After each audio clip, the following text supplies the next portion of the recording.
Hi there, and welcome to On Track. It's Rob McGregor here. It's the 25th of November, and lots of stuff to talk about.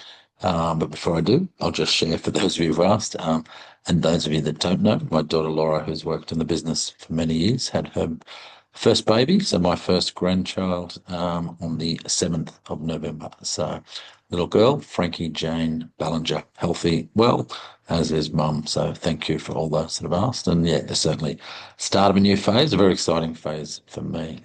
Super excited. She's a cutie. On to the more mundane, the markets, and lots going on as always. Firstly, this is a presentation always prepared for the clients of McGregor Wealth Management, particularly those that use our care investment methodology and process. Everyone else shouldn't act on anything here without seeking advice or doing your own research. We're going to cover all the economic news, and as always, we're trying to put it into context, what it means for you and your plans. Spoiler alert, no change. Investment committee being active. I'll catch you up to date on some of those things and also talk about lots of the news that's happening. We're back focusing a bit on interest rates. There was a rebound overnight on Wall Street. You can see the Nasdaq chart I've shown on the page here down below. We're in a very healthy correction stage. It's always nice to see markets pull back when they've been running hot. That gives them longer term sustainability. And a correction is very different from a crash. This correction is fairly modest so far. Not to say that it's over, but there's been some rebounds on optimism in the States that the Fed, the US Federal Reserve, is likely to cut rates in December. Now, that's never guaranteed till they announce it, so we'll see, but the market is now starting to be optimistic about that. Part of that is because we're seeing some deterioration around jobs. There's a slight increase in unemployment in the US coming out of technology areas, ironically. And this, I suspect, and I'm only guessing, but I suspect this is the start of job reductions due to AI. One of the early high impacts of AI is AI can write computer programs. So for average computer programmers, that those jobs are in doubt, and we're seeing that big layoffs from companies like Microsoft, etc. So the Federal Reserve and in Australia the RBA have kind of two goals. One is to keep inflation under wraps, so not let inflation get out of hand. And the other is to keep the job market healthy. So they'll tend to increase interest rates. So let's go. They'll tend to reduce interest rates if job markets are unstable, if we're starting to see unemployment, because they want to lower the cost of borrowing to companies and make them more likely to employ. But they've got a twin act here. They've got to put interest rates up if they see inflation emerging. So it's quite clear. If you've got falling inflation and rising joblessness, you always see interest rate cuts. If you've got falling unemployment and rising inflation, you'll always see increases to interest rates. So at the moment, we've got a bit of a bounce around. We've got inflation back in the bottle under 3%, but now it's starting to hover just at the edge of the three, a bit higher. Now in Australia, that we've seen that particularly driven by energy costs. Inflation rate, we see CPI monthly up to about 3.5%, mainly driven by energy costs. Now that's making the Reserve Bank in Australia much less likely to lower rates. And there's a fair chance what we're seeing now with Australian interest rates, with an RBA cash rate of 3.6, might prove to be the bottom of the cycle. Now, it might not, but it's a fairly neutral interest rate if you think about it. 3.6 there, that gives about a 4.5% government bond. That gives about 4-ish% term deposits and 5.5-ish mortgage rates. For those of us that have been around for a while, they don't seem high. Now, for people that have enjoyed the low mortgage rates post-COVID, they do seem high, but they're not high relative to history. So I suspect we're getting close to a normalization of rates. In the States, Trump and others are desperate to see rates come down. So we're probably going to see influence from Trump over the Fed in the next few years, particularly in the new year when the current Federal Reserve governor is up for renewal. And it seems likely whoever goes in will probably be Trump friendly. Now, if they do silly things, like lower rates when the market thinks they shouldn't, watch the US bond market. The interest rates on 10-year government bond yields would spike, and they act as the policeman. Some of you may recall a few years ago, Liz Truss in the UK tried to introduce a whole bunch of policies in the UK, and the bond markets went crazy. Interest rates jumped, the UK sterling dropped, and she was out of a job as Prime Minister literally almost instantly. That is potentially what we see if Trump tries to mess with the Federal Reserve rate. The bond markets would keep it honest. But he's not silly as well, so he's unlikely to do it. Trump's very market aware. We saw this with inflation results. Inflation's starting to creep up a little bit in the States, not as bad as Australia, but the poll results. US has some form of elections every year. The big ones is every 4 years for presidential, and the midterms, which is every 2 years. Now, they're starting to look forward to next year's midterms, and they're seeing poor poll numbers, particularly around cost of living. Cost of living is always one of the most sensitive issues with consumers. So, as an almost no incumbent government can survive for too long on cost of living pressures, Trump's been good at blaming all inflation on Biden, but he can only do that for so long. So, we saw in the last month, he actually dropped some tariffs, including on meat, which is good for Australia, even though we're on a lower tariff rate there, in an attempt to drop inflation numbers down. So he's got good news about lowering costs. Quite unusual to use tariffs as an inflation adjuster, but that's Trump. Lots of bubble talk in the media. I'm going to talk more about so-called bubbles in this edition. Usually when there's a lot of talk about it, we're not in one. The biggest bubbles sneak up, they become readily accepted, and then there's a surprise for people. I certainly think we're in an expensive market, as does the investment committee, but expensive isn't the same as a bubble. And I'll talk some more about that. Almost stability in all of those rate and currency markets. The Aussie dollar's been locked around 65 cents plus or minus for, it seems like, nearly 2 years now. Inflation's back in the bottle around 3%, but only just. The CPI monthly numbers is not the one that the RBA uses. They use the trim mean. It's a little bit below that, but it's still uncomfortably at the higher end of the 2 to 3% band that they're chasing. Term deposit rates, ironically, jumped up a little over the month, and mortgage rates pretty stable at the moment. We're look at some fixed rates for some clients this month, and we saw some 3-year fixed rates down in the low fives, which for people that are looking to lock in rates seems pretty good value at the moment, although rates are incredibly hard to tell. You see the dial on the right here still at 10. If the market drops a little bit more, we'd probably move that down to a 9. We saw in a bit of a dip, a chance for our clients who are putting money in regularly to buy into that dip. Every dip is a rebalancing opportunity for our strategic portfolios. We're continuing to see good numbers in comparison. If you look down, and I'll look right down the bottom here, the high growth numbers at around 16%, 3 years it's 14%, 5 years it's 12%. 10 years about 9%, which is bang on the long-term averages. So this is one of the reasons that I don't think we're in a bubble. Returns just haven't been big enough. People have forgotten how crazy returns get when we're in a bubble. We've got 1-year returns in the good bits of the market at the moment of, say, 20%. Now, 20% is a spectacular return, but in the biggest bubbles in history, 1-year returns get up over 50% and as high as 100% in a year. Now, we forget because we just haven't seen those markets for a long time. So we tend to call bubble before it's actually a bubble, when it's actually just expensive. I'm going to talk more about that as I go through everything here. Now, once again, you'll see the last boom, and there was not a bubble in 2007. It was an extreme boom, resulted in a 50% crash. It was definitely FOMO, particularly in some areas. But you'll see the shape of that increase back there in 2007. Now, we're not seeing that. We're still in the wall of worry, albeit slowly picking up a bit. We're seeing that with returns and valuations. So we're certainly watching this closely. And if the market went higher, we'd start to change some of our mind on the labels around it, and that changes what we do around the tactics around it, some of which I'll revisit again today. I've kept this stages in a bubble.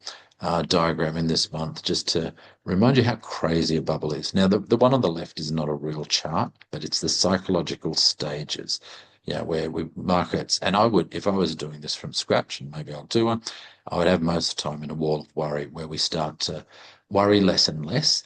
And you'll see in the top right-hand corner, I've put the Australian share market in 1987.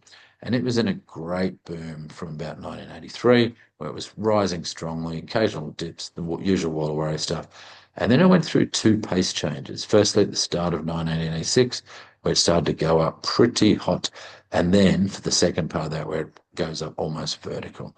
Now, if we drop down to the bottom right here, we see the same thing at NASDAQ in the dot-com bubble in the late 90s, early 2000s. It was clipping along really strong growth in the late 90s, and then it just went vertical. And then whenever anything goes vertical like that, it nearly always pulls back. And that's what we saw both in the Australian share market in 1987 and NASDAQ and the dot-com in 2001. So I don't think we're anywhere near that at the moment in terms of we haven't seen those 100%, 50% rises. We're much more in a bull market. Excuse me. And a bull market will naturally have quite a few corrections along the way. As I said, they're healthy. They actually give the market longer term more impetus to go up by having a rest, by making people aware and slowing down the growth. Eventually, though, bull markets often can go, particularly driven around technology, they can often go into that crazy stage where everyone gets a bit blinded by the returns. People jump in, they start to talk about a new paradigm, or this time it's different, and then eventually we come crumbling back to earth. I think if we look back at the chart on the left, I think we're in the media attention to enthusiasm stage, so running hot. Now, if we get some corrections, that can sustain that for a long time. And keep in mind, if you look back, 1986 was a good example. At the time, I was an accountant for the fund management arm of a stockbroker, and I kept the daily valuations. So it seems like yesterday. It's actually a long time ago now. It's 40 years ago. So, and in those days, the market was running hot. But then 1986, the market actually doubled in 1 year. So in 1 year, it went up double, and then it crashed, but it only went back 13 months. So it literally only retreated 13 months. So the people that did the damage were the ones that got excited in the boom and bet up. Now the real trouble, that downturn was caused by a collapse in the entrepreneur and mining market in Australia. And it was much worse in Australia than it was in the US, because the worst bubbles in Australia are driven by mining. The worst bubbles in the US are driven by technology. We don't have a lot of technology. They don't have a lot of mining. So we're often different. And the worst of all, if they happen to coincide, which is pretty rare, like even back to the Great Depression, the 1929 boom and then bust. Australia didn't suffer that badly. Yes, we went down about a third, but not the 70% that the US went down. So they're very different. But look at that, 100% increase and then down. We're clearly not in anything remotely similar at the moment. And when we go through the charts, I'll talk about that as well. I've been harping on a bit about private credit, but I'm having a look at private equity this month. Private equity is very popular in amongst industry super funds. Private just means it's unlisted, so it doesn't have the discipline of the stock market to price it. And in this article, which was from a private equity magazine online, an analyst, Bob Blue, has got this headline: "The smokescreen has cleared on private equity." And I'll go through a few key points which are consistent with our narrative that there's a lot of hot air in private equity, and it's certainly very expensive. We'll find out later on whether it's been in a bubble, and it's very hard to see because they don't mark it. So, and he points out here that for decades, the private equity model ran this simple, magical narrative that assets were valued conservatively and then upon exit sold for a spectacular premium. That was about 30%. So people would invest in private equity, their funds would be locked away for 10 years. They wouldn't really know what it's worth. And then they'd enjoy this really good return at the end. And it was seen that private equity would deliver 2 to 3% above normal share markets with the risk that you couldn't get your money. So that was, and he said that magic trick is now over. He's looked at 300 exits That means cashing out of private equity, and you can see that that long-standing 30% uplift has collapsed and starting to see the average now closer to 10, and data from 2024 and 25 suggests it's plummeting towards 5% and even zero. Which is interesting, and that's consistent with there being a boom at the very least and possibly a bubble. And we can't see this till it's all washes out. Now, why is this important? We don't hold private equity deliberately in the care process because it's simply looked too expensive to us to get in. And illiquidity makes it harder to manage. This has been massively popular with two big ends of town. One is the industry super funds, who are so big now they need this stuff, and the other is the private wealth managers. So these people that try and deal with just significant individuals, and I think they're in it for different reasons. But I think two of the reasons that they're both in it is because it doesn't fluctuate. So they're not having to report market returns fluctuating to their clients because they can hide under this private veil where they're not having to value all the time. But this is starting to get squeezed. So, and as he talks about on the right, it's being hammered by a brutal cyclical storm. And what he's pointed out here, in 2021, there was a peak, and we had that correction in NASDAQ of about 20%. So, and he said here, while global equities plummeted 20% in 22, private equity valuations miraculously fell by only 2%. Now, this is exactly what happened in COVID with infrastructure. So the private markets pretend they haven't fallen, but you're talking about exactly the same assets. So that means they're just delaying the inevitable downturn. So if you're in any private funds, there's a real risk they don't perform going forward because they're still carrying assets over value. Now, what we've seen then, a lot of these private equity firms are now they're now turning perpetual. So that means instead of going for 10 years, they'll now run for a longer period. And because the investors in those want their money, they're now starting to list some of them. And down the bottom here, he talks about this. Here lies the greatest irony. Just as private valuations have become more realistic, the listed private equity market, which offers daily liquidity, is trading at a wide discount of 25% to its reported net asset value. Now, what that means is the market in buying these private equity companies on a listed market are only paying 75 cents in the dollar. So they don't believe the valuations. So for the industry super funds, the private wealth managers that are carrying private equity, they're potentially carrying them at literally 33% above their market value. So 33% is just 25 on 75. Now, we don't know this, we can't prove it, but we've seen this happen before, and it's another reason to be careful about these unlisted markets. The beauty of listed is it's honest, it's in your face, you know exactly what's happening. And anyone that's got any unlisted stuff, whether that be industry super funds or other, it's probably worth having a look at whether you should be there. Give us a yell. So interest rates, 10-year bonds, we're seeing in Australia, 4.47, higher than the US, where it's 4.413. And we're seeing this trading between a range in Australia of about 4 and 4.8. 4 and 4.5 seems to be settling in the States between 4 and 4.2. Not much going on as we wait to see sort of what happens with inflation growth and everything else. As we said, we still think we're in the wall of worry, a little bit expensive in terms of the wall of worry, but not into FOMO at this stage. If the market ran hot for another year, if we got another 30% next year or 40%, we would definitely have our dial up further, and that leads us to do a few things. We're never ever getting out of the market because, as we can see here, even when the market goes down, it always comes back.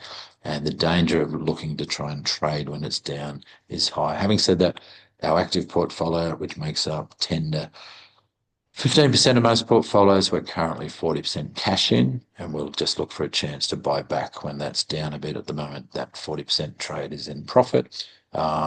That active portfolio has a result of about 11.5% over the last 10 years, which is about 2% above the index for high growth funds, and that's from 4 or 5 small decisions that we've made. So we make those decisions when we believe there's an increased chance of the market going down, not just 5%, not just 10%, but a possibility of 20% or more. And then we'll trade when there's a slight drop. Now, in the strategic portfolios, We only rebalance. And we do that because this is very hard to do because everything goes up eventually and you don't want to be on the other side. You run the biggest risk as I roll through here to most investors mess it up, that trading is almost impossible to do, particularly in environments like this where we see, and I've highlighted the media here. The media will pick something, they love something they can scare you with that no one can prove wrong. So things like we're in a bubble. Nobody knows what a bubble is exactly. Most people have no idea. Most people haven't lived through one with their investments. Bubbles usually only appear when people have forgotten about the last bubble, except for some. So we're seeing a lot of that coming from the media. As always, don't let the media be your advisor. Their job is to make you watch, nothing more, nothing less. Their job is not to inform you. Their job is to make you watch. I put in again recency bias because what we're starting to see is just this focus on current news and what's important rather than the big picture. While we're all talking about markets being expensive, profits went up, and I didn't mention explicitly, but it was in our news just before. NVIDIA, which is the chip maker that's powering AI, had a spectacular quarterly result that caused the market to firstly go up, but then the market came down again, not off the back of that, but it was kind of a relief rally because it hadn't NVIDIA reported a bad result, the market probably would have dropped another 5%. But what that result tells us is the big tech companies are still madly buying the NVIDIA chips and powering their AI engines to massive tunes. NVIDIA's had profit growth of about 50% per annum for the last few years. That means its price earnings ratio is up around 50 as well. So while that's expensive, it's not crazy. And once again, I'll compare it to the dot-com bubble in the late 90s, early 2000s, when there were PE ratios of well over 100. And there were companies not making money that were selling for high valuations. We're just not in that basis. Out of our four pillars in care, I've been talking about their lessons from history. And this is where they're combined. I think it's pretty scary. It's about over 160 years worth of experience on the investment committee between four of us comes into play because we've actually worked through things like 1987 bubble, the 2000 bubble, which gives us hands dirty experience in those. Now, Mark Twain is credited with a quote that history doesn't repeat, but it often rhymes. And that just means the psychology around markets is always ever present. So we go through that greed and fear, that boom and bust, but with the whole wall of worry in between. We deliberately have four strategies: the core, the active, the reserves, and the enhanced, to manage the volatility that is inevitable. Markets will always be volatile. They'll never be predictable, but they do go through patterns that we can make some small adjustments that help counteract that. And one of those is doing what I'm doing right now, which is communicating so that our clients make more good decisions, less bad decisions, which puts you ahead of most people in the long run. To the markets, and Aussie shares had a small up for the month of October, but as you can see on the right-hand side, November's been all down. I think that's actually pretty healthy. Commonwealth Bank, which has been our magnificent one in Australia, which was incredibly overvalued, has come back quite a lot, and that's caused a lot of that downturn. You'll still see 1 year returns of 12.6% there, 3-year returns of 12, 5-year returns of 12%. Good solid returns, not crazy, not 50%, not 60%. So the Australian share market is definitely not in a bubble. We've got it as at the top end of fair to expensive, so it's not crazy expensive. And most of the overvaluation is concentrated in the big stocks. I note there's a bit of talk about potentially the mining side of the Australian market starting a bit of a resurgence. We will see. It certainly hasn't done that as yet. It's solid, but certainly not even in any boom. US shares, which of course are dominated, if you look in the bottom left-hand corner, they're dominated by those big tech companies, the Magnificent Seven: NVIDIA, Microsoft, Apple, Amazon, Facebook, and Google. And that make up a lot of that. Now, market went up in October, 3%, but it's given that back up in November at this stage. But if you look at that chart, it just doesn't look like those bubble charts. And I'm talking about the top right here. The bottom right-hand chart on all these pages is the compound growth of 10,000. So we expect that to go up more steeply because we're compounding our returns. And you see there, $10,000 is compounded to about 47,000 over the last 10 years because that was a return of 15%. Now that's high, don't get me wrong. And the 1-year returns of 20% and 3-year returns of 20% are high, but that just puts us on correction alert, not bubble alert. So a correction is where the market drops between 10 and 20%. Bear market is more than 20. And we certainly think we're in the range where we were at the top of that market where a correction of 10 to even 25% might be possible. But what we're seeing in all these corrections in the last 18 months is whenever there's a downturn, money comes flying in because some people are seeing enough value when there's a correction. Still bang in the middle of that page in April, May, you can see of this year, we had that Trump tariff tantrum where the market did correct about 10%. Sorry, about 15% in Australia, about 20% in the US, which is what we're seeing here. And that was turned into a brilliant rebalancing opportunity for our core portfolio. The active portfolio did take a profit and get back in. And it was a great time to utilize reserves and for people that had reserves, which is all our retired clients, which means we're never selling good assets at a bad time. Global leaders, almost an identical story, slightly better 1-year return of 30% there, because that includes tech companies from around the world as well. But still, gaze at that chart on the top right of the page there. It doesn't look like those earlier charts I went through about bubbles. US small caps have been quite the opposite story. It's the heart of America, the smaller companies that's invested in here, and they've been, it was down 2% for October, down a little bit more in November. This was our darling child about 5 years ago. The 3-year returns at that stage have been spectacular, and it's ground away a bit there, but that's why we have diversification, and we've rebalanced in there. We still think this is an area that has above average returns in the long run, consistent with history, as is emerging markets that have gone from being the problem child to booming. And as they came back from being cheap, we're about to upgrade that to about fair at the moment. But we've seen, 3-year returns of 19%, most of that in the last year, about 27% as emerging markets have come back. Now, the reason emerging markets come back are the same as the reason that Europe's up and things like this is people are looking for investments outside of the US for various reasons and looking to diversify. So that's causing the markets to go up. This is why diversification and rebalancing work so well together, because when markets are down for a while, we'll be topping up on them. And then when all of a sudden they're back in vogue and they come back again, you can take some profits and switch back to the other markets. Gold, after a spectacular 3 years, the last year gold's still up 43%. You can see it peaked in October.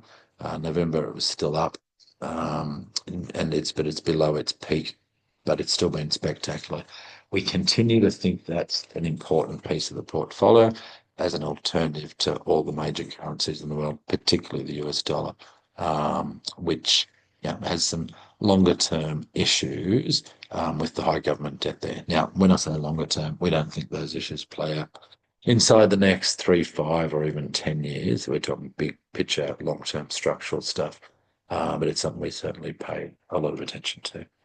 Property, into property, and property goes through similar cycles, not quite the same. We tend not to have crazy busts or downturns in property. It tends to be a slowdown or a stagnation. The only thing I've changed in my headwinds and tailwinds here is that question. Have interest rates bottomed in Australia? My last few comments were, is there 1 or 2 more rate cuts to go? So the rate cuts we've had in Australia have helped make housing more affordable. Now, while that's seen lots of people go into the market, it's tended to push prices up, so it hasn't really made it any more affordable. If rates bottom, that's gonna slow down that tailwind, but there's no change to any of the other headwinds or tailwinds, most of which are still positive. That is that there's still a massive undersupply, so that's positive for growth, negative for affordability. And 5-year returns are still over 60%, so that's high. That's a potential headwind, but markets seem to be holding very strong. I'll go through some of those numbers in a minute. And the undersupply looks like it's going to persist, so not changing. We can see the rolling quarterly changes here to the end of October, and 4.9%. Brisbane still really strong, leading the path there on the quarterly changes. Starting to see Melbourne come off from being negative, which it was a few months, last year, back into the positive 1.6. And we're also seeing the rolling quarter changes in values across the board there. And I've got something wrong there. There's some missing something that cycle there. My apologies. I'll fix that up for the next one. This is the Australian view here. Now, the Australian view is an average, and we've just seen how different all the states are, but it's still interesting. The property prices are growing on average around Australia by about 7% at the moment. Ironically, I just saw some forecasts from some of the leading economists around that, and they're predicting similar for next year. And Sydney was one of those ones up. So still seeing that national average, as I said, about 7.5%. The highs are up around Darwin and Brisbane and Perth, the top three there. Adelaide close behind. The lowest, ACT at 2.7, and Melbourne at 4%. That's the annual change. That's the last 12 months. And then in the regions, the highest right up there is Townsville with Sundays. So a lot of North Queensland has had a good year. I'm pleased to say that's been something that our clients that have used performance property for their future property purchase. They've enjoyed some tailwinds there of some of those selections. And still, everything on that chart is up 12%. So a lot of regional Queensland. What else is in there? Some regional WA. 14% outback. I'm not sure that'd be a market I'd ever enter, but Perth, the Perth, northeast of Perth, still up there as well. 12-month changes, once again, that 7%. You can see the breakdown there between cities and country. And once again, saying Darwin's had the comeback. Darwin was down in the dump, so it was due for that comeback, and it doesn't fit into my what I would call blue chip category. Certainly that's Sydney, Melbourne, Brisbane, and Perth and Adelaide as well. Rates, boring, but you can see that pattern of downturn, which is now starting to stabilise, and we're seeing some fixed rates starting to be in the low fives. The rates we show on here that come from Mozo are the averages of the headline rates. Now, banks often have some up their sleeve. So right now, for instance, this shows 6.15, but the banks all have these discounted rates. So if you have a rate that's any higher than 5.5% at the moment, you should be discussing it with your bank or discuss it with us, and we can point you to a good mortgage broker who can get that down for you. So we're seeing rates anywhere from 5 to 5.5, even though the averages on the headline rates show at 6.15. But once again, these rates don't look low. They don't look high. They look compared to our whole life as investors, for lots of us that have had investments for more than 30 years, say, these rates still seem pretty low to me. But the world got used to low rates, and that is important because that was baked into price. If we went back to 10% rates, we would see the Australian property market actually go down a lot. Not suggesting that's going to happen, but the property market is rate sensitive. On the property clock, not too many changes there. We're seeing places like the Sunny Coast around the peak and Gold Coast. Brisbane, which has had an incredible run, moving into that hold period. Now, this is just a model. You need to look at your own properties based on what you know about it, but also your plans. Some of our clients will often sell properties as they head into retirement. Other of our young clients chasing negative gearing and tax breaks are buying. What this property clock shows, both of them, is there's always somewhere to buy. And if you buy smartly, for those people that bought in Perth, for instance, or Townsville in the last few years, and Brisbane, they've enjoyed really good growth. For those that bought in Melbourne a few years ago, they haven't. And that was partly circumstantial in terms of COVID. But while COVID caused most of the country to grow, it was tough on Victoria, where they had the worst lockdown restrictions in the world. That's the property market. And just in wrapping up, thank you again for tuning in and making it this far for those of you that have. And just to reinforce our principle that we believe all investing is best done as part of a real financial plan. That's one that has actual goals that are based on what's important to you. Portfolio designed to meet those goals where we take a long-term view, and the boring stuff, diversification, asset allocation, and liquidity. And liquidity comes through the reserves portfolios. Low-cost index for most, although occasionally we'll take active positions where we think there's a good reason to. We protect against that short-term volatility through that reserves for our retired clients and by dollar cost averaging for our accumulator, our wealth building clients. And rebalancing regularly. Rebalancing is the unsung hero. We absolutely make money from rebalancing, which is why volatility is our friend. And as always, there's only 3 ways to lose money. Good to say our clients just don't do it, but we need to always be vigilant. First way, people panic and sell, usually because the media is scaring them and they don't know what to do. The second is having to sell because they need the money, and our reserves and other strategies make sure that you guys never have to sell. And the third is not properly diversified, where people own single companies or single sectors rather than the whole market. Thank you again for listening. Until next time, the next edition will be just before Christmas. I'm looking forward to my first Christmas as a grandpa.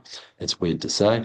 It's a weird feeling, but it's certainly a nice feeling. So till next month, Rob McGregor signing off.